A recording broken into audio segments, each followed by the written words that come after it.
আমাকে নাহিদ ভাই প্রশ্ন করেছেন যে ভাইয়া ফেসবুক থেকে সফলতা অর্জন করতে হলে আমাদের করণীয় কী। আমরা যদিও নতুন ইউজার, রিসেন্টলি ফেস বা প্রোফাইল ক্রিয়েট করেছি, আমি ফেস বা প্রোফাইল থেকে আর্নিং করতে চাই। এখন আমি কোন নিয়মে কাজ করব, অথবা আদৌ কি আমি সফলতা পাবো? এই প্রশ্নগুলো যারা করেন, আজকের এই ভিডিওটি তাদের জন্য। হ্যাঁ, মনোযোগ সহকারে আজকের এই কথাগুলো উপভোগ করার চেষ্টা করবেন, কারণ আজকের এই কথাগুলো থেকে এমন কিছু বিষয় আপনি জানতে পারবেন যে বিষয়গুলো জানাটা আপনার জন্য খুব জরুরি। বন্ধুরা, প্রথমে তো আমি একটা কথা আপনাদেরকে বলতে চাই, ফেসবুক থেকে আর্নিং করতে দামি কোনো ফোন, ল্যাপটপ, স্টুডিও এসবের প্রয়োজন হয় না। ফেসবুক থেকে আর্নিং করতে যেটা প্রয়োজন সেটা হচ্ছে শুধুমাত্র আপনার ইচ্ছে শক্তি, মনোবল এবং ধৈর্য। এগুলো যদি আপনার থাকে তাহলে আপনি খুব সহজেই কিন্তু ফেসবুক থেকে সফলতা অর্জন করতে পারেন। এখন মনোবল এবং ধৈর্যের কথা কেন বলছি? আমরা অনেকেই নিজে নিজে ভাবি যে ধৈর্যর কথাটা আমি কেন বলছি। ধৈর্যর কথাটা এই জন্য বলছি, আমরা অনেক নতুন ইউজাররা রয়েছি, ফেসবুকিং করি, কিন্তু করা অবস্থায় কয়েক মাস যাওয়ার পর আমরা ফেসবুকে অধৈর্য হয়ে যাই। দেখছি যে আমার ভিডিওতে লাইক পড়ছে না, আমার ভিডিওতে কমেন্ট হচ্ছে না, আমার ভিডিওগুলো কেউ দেখছে না।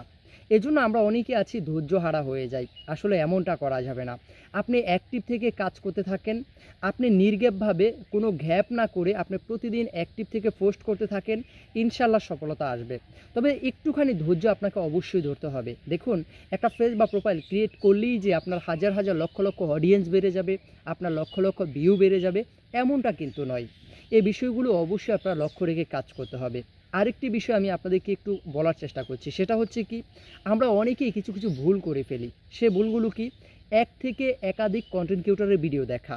আমি আপনাদেরকে সাজেস্ট করব, আপনি যে কোনো একজন কন্টেন্ট ক্রিয়েটরের ভিডিওগুলো দেখুন, কারণ যে কোনো একজন কন্টেন্ট ক্রিয়েটরের ভিডিও থেকে আপনি এমন কিছু শিখতে পারবেন যে বিষয়গুলো হয়তোবা অনেক কন্টেন্ট ক্রিয়েটরের কাছ থেকে আপনি শিখতে পারবেন না। আপনি নিজেকেই ডিসাইড করতে হবে যে আমি কোন কন্টেন্ট ক্রিয়েটরের ভিডিওগুলো দেখে সামনের দিকে এগিয়ে যেতে পারবো। আমরা অনেকেই আছি, আজ আমার ভিডিও, কাল অন্যের ভিডিও, তারপর দিন আরেকজনের ভিডিও, এভাবে দেখে কিন্তু আপনি কখনোই এগোতে পারবেন না। কেন এই কথাটি বললাম? এই কথাটি বলার মেন কারণ হচ্ছে এটা, ধরুন আজকে আমি একটা ভিডিও আপলোড করলাম যে এই জায়গা থেকে ভিডিও আপলোড করলে ভাইরাল হতে পারে। আবার কেউ একজন ভিডিও আপলোড করলেন যে এই জায়গা থেকে ভিডিও আপলোড করলে ফলোয়ার বেড়ে যাবে। আবার কেউ একজন ভিডিও আপলোড করলেন যে এই জায়গা থেকে ভিডিও আপলোড করলে আপনার অধিক পরিমাণ আর্নিং করতে পারেন। তো দেখুন, একই জায়গা থেকে তিনজন তিন সিস্টেমে ভিডিওটা তৈরি করেছেন, কিন্তু আপনাকে খুঁজে বের করতে হবে কোন ব্যক্তি বা কোন কন্টেন্ট ক্রিয়েটর সঠিক তথ্যটা দিয়েছে। আর সঠিক যেই তথ্যটা আপনি পাবেন, সেই তথ্য অনুযায়ী যদি আপনি কাজ করেন, তবেই আপনি সফলতা অর্জন করতে পারবেন। তো এই জন্যই আপনাকে যেটা করতে হবে, সঠিক কোনো কন্টেন্ট ক্রিয়েটরের ভিডিওগুলো দেখতে পারেন। আমি এটা বলছি না যে আপনি আমার ভিডিওগুলো দেখে সফলতা অর্জন করতে পারবেন না। আমার ভিডিওগুলো দেখে আপনি তখনই সফলতা অর্জন করতে পারবেন যখন আমার ভিডিওর স্কেলগুলো আপনি বুঝতে পারবেন।